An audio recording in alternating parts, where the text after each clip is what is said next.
ఓయ్ బంటి, ఈసారి సమ్మక్క సారలమ్మ జాతరకి ఎలా పోదాంరా? మెదారం దగ్గర ట్రాఫిక్ చచ్చిపోతుందంట. అదే కదరా, బస్సులో పోతే నిల్చోనే స్థలం ఉండదు.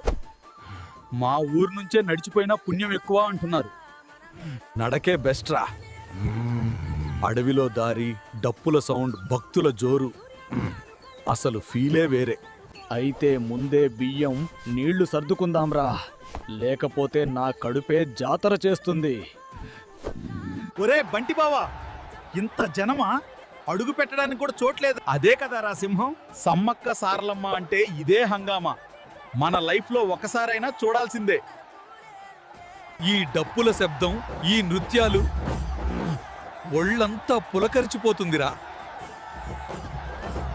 అర్ లయన్ బావా, ఈ జాతరలో ఇద్దరం బాగా డాన్స్ చేసి ఎంజాయ్ చేసి సమ్మక్క సారలమ్మ దర్శనము చేసుకుందాము.